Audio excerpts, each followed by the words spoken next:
3 ways you're making your home a target for criminals. Number 1, using the doggy door. Perfect. Looks like all the doors in my house are locked, except my doggy door, so my precious little guy can get in. Think again. What'd you do with my dog? Nothing, but not securing your doggy door when locking up could leave you vulnerable to scrawny dog-like burglars. Fine, I'll lock it up, but just talking to your head is freaking me out. And number 2, leaving expensive stuff in sight. Season's changing, time to replace my 20-foot tall Home Depot skeleton with my giant Santa balloon. Wow, nice giant seasonal lawn decorations. Looks like this guy's got a lot of disposable income. And number 3, not locking your patio. You know what's nice about having a fenced-in backyard? Not having to lock my back patio door. I'll say. How'd you get in here? Back patio door was open. But my backyard is fenced in. Yeah, I hopped it. You can do that? Yeah, and I did it in a suit. Imagine what a real criminal could do. So I get taller fences? That's it, I'm leaving. The door is locked. I'm using the doggy door. How to win any Thanksgiving argument from a lawyer. Number 1, invoke the 5th. So Mikey, when am I gonna have some grandchildren? I'm eating. Hey Mike, how's your little videos going? So Mike, how did you vote this election season? I don't have to answer that. Number 2, ask yes or no questions to control the conversation. Mike, I guess you're not worried about swimsuit season. Judge Mike, do you think it's kind to use that negative body language at the dinner table? Could one not surmise that without the underpinning of your baseless dietary insights, the act of eating could be a less scrutinized affair? Number 3, always have an escape plan. Hey Mike, your videos seem to be all about handy tips to punks and brats to get out of tickets with me. What's that all about? Yeah, huh? Mike, are you encouraging folks to escape authority? I totally forgot. I have to go return some videotapes to Blockbuster. Hi, I'm Jeff. Don't ever wear this to court if you want to win your case. Number 1, revealing clothing. Your Honor, if it pleases the court. Ugh, it does not. Let freedom ring. No, that's too much freedom, guilty. Number 2, excessive jewelry. Will the defendant please stand? Yeah, boy! Oh, well, this offends my old-fashioned sensibilities for sure. Your Honor, I'd like to address the court if I may. Not with all that obnoxious clanging. And number 3, tuxedos and ball gowns. They're too overly formal. You look silly. Take that off and put on a suit. Aw, man, I want it to be the belle of the courtroom. Okay, honestly, it's giving, but not in your guilty of slaying. Let's go. Those innocent people. Oh, yeah. Shoot. Why do cops eat donuts? Well, think about what they were doing in the 1950s. Ooh, Mike, no. Right. I mean, think about cars becoming a more standard mode of transportation in the 1950s. So a lot more cops are starting to patrol from vehicles than ever before. And donut shops were popping up all over the country at the same time. So when cops needed a place to park their cars, it just made sense for them to park it at a place that had a little coffee and a little sugar to keep them going, especially for early mornings and late nights. And the stereotype is stuck ever since. Share this with a friend who's always asking. This is what to say when the cops say, "I'm gonna take a look in your car, okay?" Okay. Cool, thanks.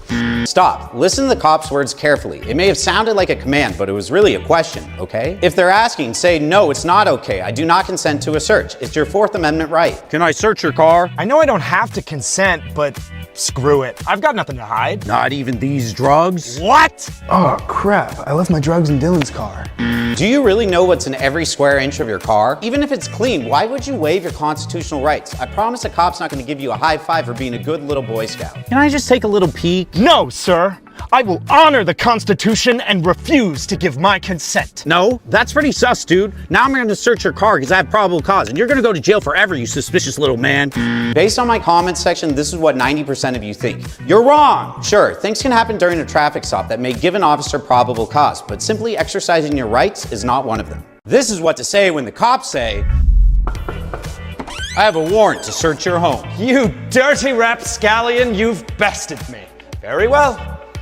Stop. Ask to see the warrant first to make sure that there's no incorrect info or errors. If there are, say, "I do not consent to a search." If they still search anyway, remain silent and do not interfere. Here's a warrant. See for yourself. Drat, this seems to all be correct. Proceed with your investigation, officer. This says you're looking for a stolen car? Well, yeah, it's a Mini. Cops can only search the places described in the items identified in the warrant. Humorous and educational. How delightful. Busted, Buster. Here's those drugs we were looking for. What? That's not mine. Then why did I find it in your couch? If you found it in my possession, then very well.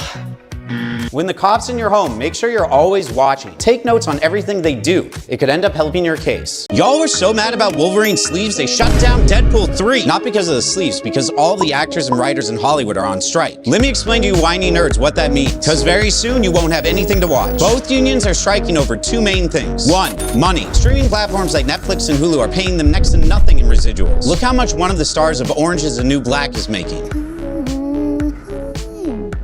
What? Solid trade, Netflix. You get a hit show, and your stars get half a tank of gas. 2. AI robot overlords. What happens when studios use ChatGPT and deepfakes to bleep bloop out a movie instead of paying actors and writers? You'll get a terrible movie. But the studios don't care. Making turds has been very profitable for them, so why stop now? Because thousands of people would be out of jobs. But the studios won't agree to their terms, so no new scripted shows or movies out of Hollywood until the strike is over. Reality TV is gonna get a boost, though. Hey, CBS, what about Law Island? Call me, let's talk. Things you thought were legal that are actually really illegal. Number 1. Sneak tickle! Oh. Tickling without consent could be assault and battery. Respect personal space. Number 2, throwing out your trash. Hey. Well, sometimes if you throw it in your neighbor's bins. You want to throw your garbage in there, you better start paying for my trash service. It was 1 can. I am a stay-at-home dad. If you don't think I have nothing better to do than turn this into a problem, think again, pal. All right, I'll take it out. Oops, grabbed a Sharpie. Freeze! What are you doing? Number 3, no Sharpies. You can't arrest me for having a marker. I can if you were intending to vandalize property with it. I saw the whole thing, officer. He definitely intended to vandalize my cans. I've heard enough. Anti-graffiti laws in places like parts of Florida, California, and New York ban permanent markers in public places. You're going to jail, you unscrupulous vandal. Ha! That's what you get. Another win for stay-at-home dads. Oh, get a hobby, Logan. Your kids have been at camp for weeks. Right now, you're just a stay-at-home guy. Okay. 3 ways to stop someone from being defensive in an argument. Are you saying I get defensive? Like, bro, I don't even do that. Name one time I got defensive. 1, make them feel like they're educating you by saying you learned something. After listening, I've learned that you feel strongly about this. Well, yeah, it's not nice to insinuate such things about me, don't you agree? 2, you don't have to agree with their argument, just agree about something. Look, I agree that this is a good discussion to be having. Yeah, it's just people have been making assumptions about me my whole life. And 3, make them feel like they were helpful. That's helpful to know about you. I just want to People always assumed I'm not best friends with my dad. What? People always assumed I was too short or too sensitive or liked sports too much, but none of that is true. I am best friends with my dad. People would know that if they assumed less and listened more. Right, look, I wasn't trying to come at you earlier. I was just trying to set up the topic of the video, and you may have overheard me and ironically got a little defensive. I think you learned a lot about assumptions today. I'm proud of you.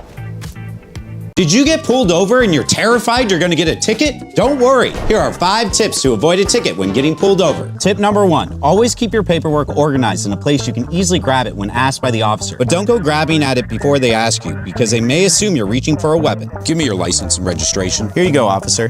Tip 2, always be polite. Don't be antagonistic. Maybe even make some small talk. Who are you talking to? No one, officer. How's your day going? My day? Yeah, how's it going? Better now. Great.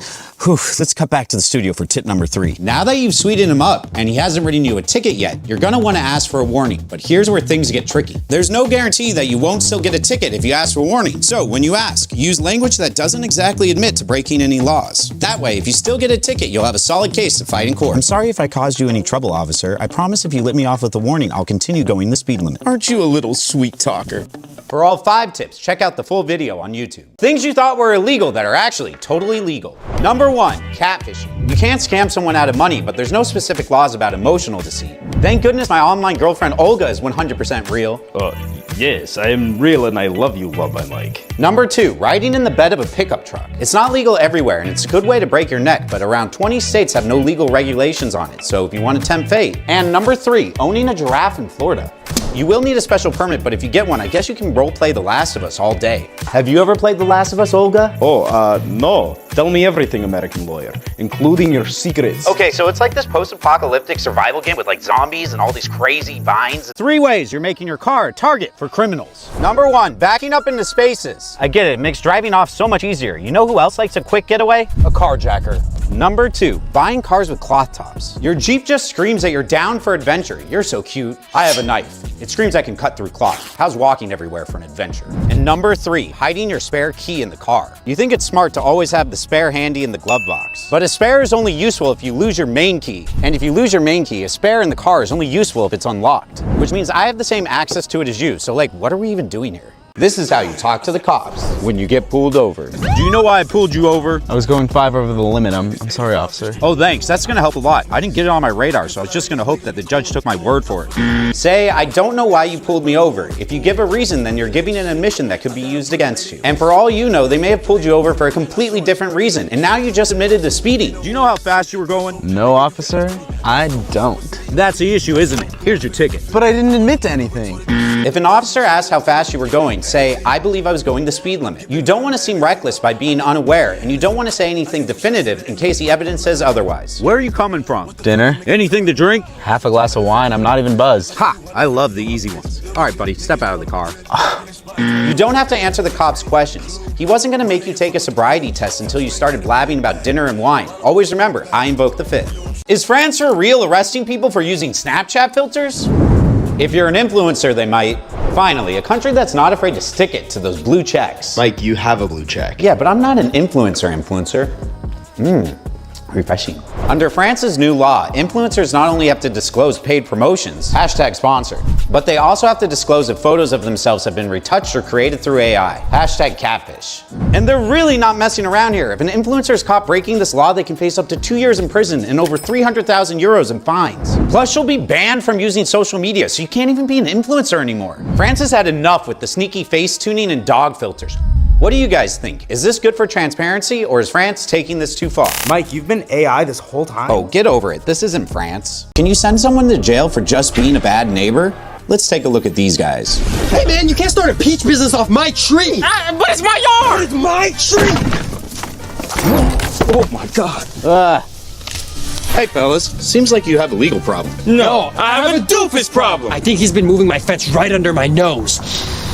And now he's in there, eating my peaches. This man plays his music in his garage every night, and it sounds like he ain't never played an instrument before in his life. What you guys need is Law by Mike. To find out which one of these neighbors is going to jail and how to avoid being a criminal neighbor, check out my new YouTube video, link in the description. 3 ways pickpockets steal your stuff without you ever knowing. Number 1, the drunken buddy. They'll stumble out of the bar and, like the drunken fools they are, will try to hug you, a complete stranger. Don't fall for it. They aren't drunk. They're just going for your wallet. Number 2, the bird poop predicament. Don't you hate it when you just taken out cash from the ATM and all of a sudden a bird poops right on your shoulder? Oh, dude, you have bird poop on you. Thank goodness there's a kind stranger there to point it out and help you wipe it off and steal your money. Yeah, right, a bird pooped on you at the ATM? Low odds. And number 3, so you're a tourist on a far-off adventure, but you're a smart tourist, right? That's why when a dumb tourist comes by all vulnerable with their map out, pocket full waiting to be picked, you help them out because you know what happens when you don't watch your surroundings. Well, guess what? You're the dumb tourist, because this guy's no tourist. Surprise, he's in your pants. Someone's lost. 1, how? They have a map. And 2, why do they have a map? Never trust a dude that isn't using Waze. Maybe you should take it as a sign to walk the other ways. Don't ever wear this to court if you want to win your case. Number 1, sunglasses. Sir, are those sunglasses medically prescribed? No, Your Honor, I'm just blocking out the haters. No way! You just called the judge a hater. You want me to be one of your haters? Because it won't work out well for you. Number 2, hats. No way, the Dodgers hat stays on. A hat in court? So disrespectful. Jury doesn't seem to like it. Fine, what about my yarmulke? Religious attire can stay. Shalom. And number 3, athletic shoes. What are those? Dead meme. Well, you need to take court seriously. Wear dress shoes. But if I don't have my running shoes, then I can't do this. We got a runner. Bailiff!